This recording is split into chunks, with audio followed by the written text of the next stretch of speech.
Magandang araw po mga kabarangay. Welcome to our weekly Kapitan's Report. So, kamusta po tayo mga kabarangay? Sana lahat po tayo ay mabuti naman ang kalagayan. Syempre, natutuwa naman tayo, kahit papaano hindi tayo masyado sinalanta ng bagyong Pepito dito sa Metro Manila, particular dito po sa lungsod ng Pasig. Pero syempre, nakikidalamhati tayo muli sa ating mga kababayan na muling nasalanta nitong matinding bagyo, lalo na sa may Bicol, sa may Aurora, at gayon din sa mga bandang norte na mga probinsya ng ating bansa. So again, ang aming prayers para sa ating mga kababayan at gayon din isipin na lang natin makakabawi din tayo. So ano ba mga happening natin sa ating barangay nitong nakaraang linggo? So unang-una po, we're very happy to share na naging very successful ang ating mga monthly sustainable programs dito po sa Barangay San Antonio. Sa wakas, natuloy din. Alam naman natin na nung nakaraang buwan, buwan ng Oktubre ay we had to cancel yung ating mga monthly programs dahil nga sa sunod-sunod din na pagdaan ng mga bagyo. Pero awan ng Diyos ay natuloy na, nagtapos din na maayos. And again, all our sustainable programs we will be resuming by January 2025. So again, my heartfelt gratitude sa ating mga tumatangkilik sa ating mga programa at gayon din sa mga tumutulong sa ating monthly sustainable program sa Barangay San Antonio. So unang-una syempre ang ating Basura to Ayuda program na higit kumulang 500 kilos of assorted recyclable waste ang ating nakolekta. Siyempre, nagbalik na naman ang mga karton. Dumami ang ating koleksyon ng karton sa ating Basura to Ayuda program. At siyempre, lahat ng ating mga nakolekta na mga items, mga recyclable materials ay ating idadivert sa monthly yard sale na gaganapin this coming December dito sa may Capitol Common. So again, ang aking pagpapasalamat sa ating mga suki, yung mga tumatangkilik talaga sa ating Basura to Ayuda program. Of course, sa ating Committee on Clean and Green. Maraming salamat, of course, led by Kagawad Justin Galang. At syempre, naging patok din ang ating Sining Galing program na again, it is a celebration also of National Children's Month. At syempre, ang naging theme natin ay Halloween pa rin. Sabi nga natin, nung October, naka-ready na ito, nakakasa na ito. Pero since hindi natuloy, sabi nga natin, mag-post Halloween na lang tayo para hindi naman masayang din ang ating pinaghandaan.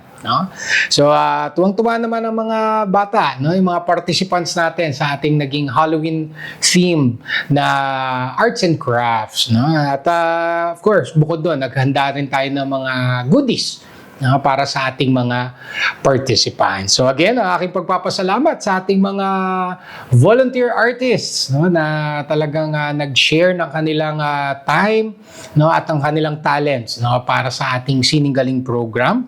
Of course, sa ating mga stakeholders, mga donors natin, maraming salamat sa inyong mga tulong. Sabi ko nga, matatapos na lang ang taon. Nakakakuha pa tayo ng mga tulong mula sa ating mga kabarangay, mga stakeholders natin dito sa Barangay San Antonio. And of course, maraming salamat sa ating Committee on Tourism, Culture and Arts, led by Kagawad Venus Laput. At syempre, naging patok din at makabuluhan ang ating BSA Pray and Play program, our monthly youth camp, na kung saan ay syempre naka-focus tayo sa values formation, yung interaction, at syempre mailayo ang mga kabataan sa illegal na droga. So syempre ang ating naging main facilitators ay ang ating mga kaibigan mula sa Bagong Ilog Christian Fellowship. At syempre, sinamantala na rin natin ang pagkakataon upang mabigyan ng konting recognition ng ating mga partner pastors. This is in line with Pastors Appreciation Month na ginaganap tuwing buwan ng Oktubre. So ngayon na natin nabigay yung kanilang simple na pagkilala, no? At gayon din yung ating pagpapasalamat sa kanila sa patuloy na pagtulong sa Barangay San Antonio pagdating sa ating mga catechism, mga values formation activities para sa mga batang San Antonio. So again, ang aking pagpapasalamat sa bumubuo ng ating Barangay Anti-Drug Abuse Council led by Kagawad Cynthia Milo, sa ating Barangay Council for the Protection of Children led by Kagawad Pauline Blando, ayan syempre sa ating BSA Sangguniang Kabataan led by SK Chairman Justin Garde. And speaking of pray and play, no, na nabanggit nga natin ay isa sa ating mga programa kontra illegal na droga. No? Itong nakaraang Lunes ay umattend ang inyong lingkod sa flag raising ceremony sa temporary City Hall sa may Bridgetown. At ang naging highlight ng flag raising ceremony nung nakaraang Lunes ay ang kick-off ng Drug Abuse Prevention and Control Week. No? So syempre ang ating nag-lead nitong kick-off na ito ay ang ating mga kaibigan mula sa Pasig City Anti-Drug Abuse Office led by Tita Aida. At syempre nag-coincide na rin dito ang pag-launch ng kanilang pinakabagong programa, ang Line Up, Live Up campaign. Nasabi nga ni Tita Aida ay pattern sa ating pray and play program dito po sa Barangay San Antonio. So nakakatuwa naman at naging inspirasyon pa ang mga programa ng Barangay San Antonio para may ma-adapt ang ating pamahalaang lungsod na mga programa na maging citywide. So again, makakaasa po kayo sa patuloy na pakikipagtulungan ng Barangay San Antonio sa ating mga initiatives, mga efforts natin, and mga activities natin kontra illegal na droga dito po sa lungsod ng Pasig. At syempre sa Barangay San Antonio, walang patid rin po ang ating mga programa para suportahan ang ating mga educational efforts dito po sa Barangay San Antonio. So syempre sa ating Child Development Center or sa ating daycare kung tawagin, patuloy din po ang ating Family Support Program. So ang Family Support Program ay sessions kasama ang mga parents ng ating mga Child Development Center pupils. At sa mga sessions na ito ay may mga tinatalakay na iba't ibang mga paksa na makakatulong sa pagpapatibay ng pamilya. So nitong nakaraan, ang ating naging topic ay unang-una pang nutrisyon, diniscuss ng ating nutritionist na si CJ ang Pinggang Pinoy, yung balanced diet para sa mga bata, at nagbigay din ng storytelling workshop ang ating mga guro sa Child Development Center nang sa ganun ay magkaroon naman ng added activity ang mga parents kasama ang kanilang anak, magkaroon ng interaction at bonding na rin syempre. So again, nakakatuwa ang enthusiasm, ang pagiging cooperative ng ating mga parents sa ating Child Development Center. At sana huwag kayong magsawa. Alam ko, oras din ang kinakain.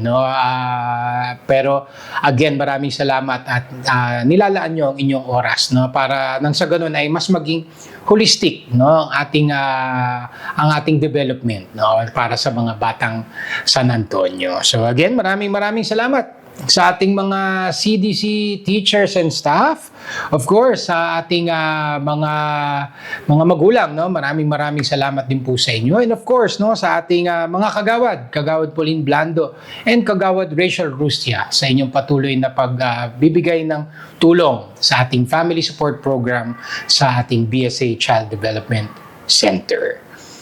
Siyempre, ang ating alternative learning system dito sa Barangay San Antonio ay patuloy rin nating binibigyan ng suporta.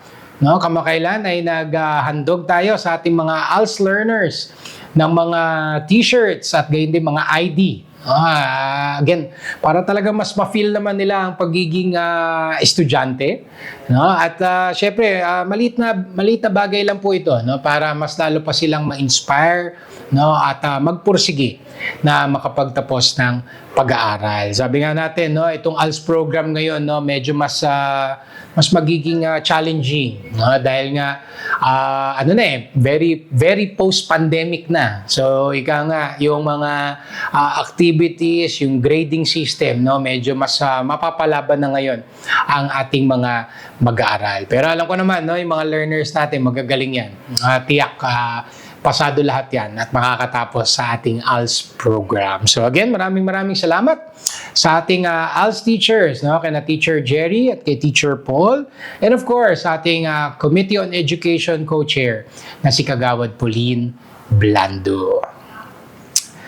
At syempre sa Barangay San Antonio, patuloy din po ang ating pagpapalakas ng ating mga disaster management capabilities. So kamakailan, nakiisa ang ating barangay sa 4th quarter nationwide simultaneous earthquake drill na kung saan sa ating barangay hall ay nag-practice tayo ng duck cover and hold at nagkaroon din ng simple evacuation, no, exercise, no, para lang again muscle memory nga itong mga earthquake drills, no, para pag sa panahon ng sakuna, no, alam natin kung ano ang ating gagawin. So syempre nag-ikot din ako noon, no, doon sa paghudyat ng 2:00 ng hapon at nakakatuwa, no, na makita ang ating mga kabarangay, mga stakeholders natin na nakiisa din sa NSED, no.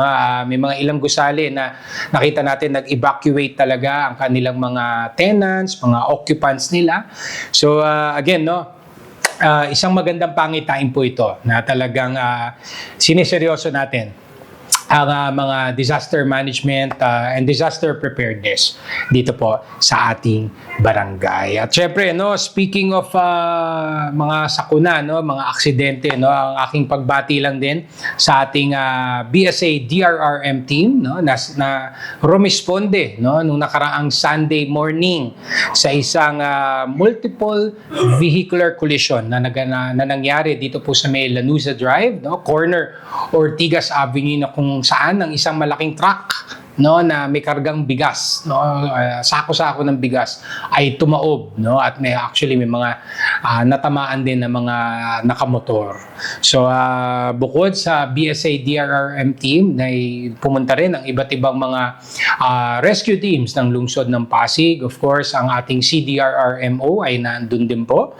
At of course, ang MMDA na malapit lang naman din ang kanilang tanggapan ay rumisponde din, no? In fact, sasakyan nga yung panghila nila, yun ang ginamit para maibalik sa upright position, no, ang itong truck po na tumaob. So again, maraming salamat sa lahat ng mga tumulong, and of course our condolences also, no, sa mga hindi maiwasan talaga merong namatay, no, dito sa nangyaring insidente pong ito. So again, no, paalala ko na lang din, no, sa ating mga motorista. Nito mga nakaraang araw, ang dami talaga nating vehicular accidents, motor vehicle collisions.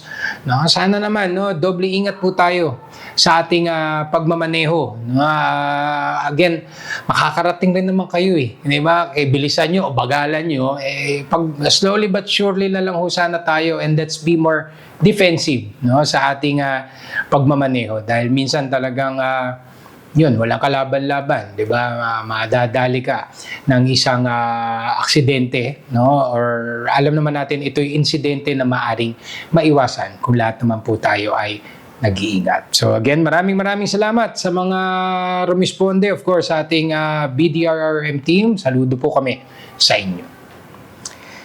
And last but not the least, no, isang proud to be BSA moment, no, ang aking pagbati kay Mr. Odi Ravina, ang ating pinakabagong table tennis champion, no, dito po sa Barangay San Antonio. So si Kuya Odi, no, ay isang kabarangay po natin na kamakailan ay sumali sa Philippine National Para Games, no? At nirepresent kasama niya, no, na nagrepresent sa lungsod ng Pasig, no, yung Pasig City team. At syempre si Odi ay pumasyal sa ating tanggapan at ipinakita po sa atin ang kanyang napanalunan na 2 gold medal at 2 gold medals at 1 bronze medal. So again, lubos ang pasasalamat ni Kuya Odi sa atin, no? Syempre at finlex niya sa atin ang kanyang mga awards na napanalunan. So again, congratulations, no, Kuya Odi, at nakakatuwa, no, mga BSA athletes natin ay dumarami,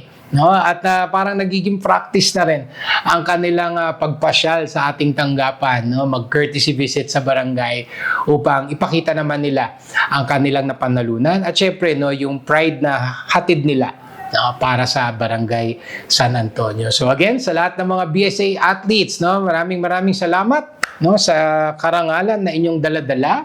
And again, more power and good luck sa inyong mga future competitions. And again, no, mga kabarangay, aking patuloy na pag-anyaya sa inyong lahat to please like and follow our official Facebook pages. Please subscribe to our YouTube channel. Please join our Viber community group. And please do regularly visit our official website, sanantonio.pasigcity.gov.ph, para lagi po tayong updated sa mga kaganapan sa ating barangay, no? Lalo na nung mga masama panahon, di ba? Talagang marami ang nakaantabay, no, sa announcement kung may pasok nga ba o wala. So again, kung paano nyo abangan, no, ang announcements natin kung may pasok man, sana, no, kahit yung interest natin sa mga iba't ibang activities ng ating barangay, sana pareho din ang ipakita natin na enthusiasm, no? That way, no, informed kayo sa mga nangyayari and, no, sa mga kind hearts, no, diyan, no, na makakapanood, makakakita, no. Alam ko naman na handa rin po kayong tumulong sa mga future activities ng ating barangay. So again, ang aking pagpapasalamat po sa lahat ng ating mga katuwang sa pagsiservisyo, ang ating mga barangay employees, the barangay council, the SK Council, our social media team. Maraming salamat. Of course, sa ating mga donors, mga benefactors natin, mga collaborators. Maraming salamat. No? Alam ko nung last weekend, no, may mga nag-o-observe rin sa ating mga monthly programs, no, para makita nila kung as stakeholders of Barangay San Antonio, kung paano pa sila makakapaghatid ng tulong, no, sa ating mga activities. And of course, sa ating mga minamahal na constituents, mga kabarangay natin, sa mga netizens natin, maraming salamat po sa inyong patuloy na tiwala at suporta para po sa ating barangay. So again, ang aking pagpapasalamat po sa inyong lahat, sa inyong pakikinig, and rest assured that BSA will continue to do its best upang ihatid po ang tunay na service with a smile para po sa ating komunidad. So sa ating mga kabarangay, let's all offer prayers, no, para sa ating mga kababayan na nasalanta ng bagyong Pepito. So sa ating mga kabarangay, ingat po tayo lagi, stay safe always, and may God bless us all. Thank you.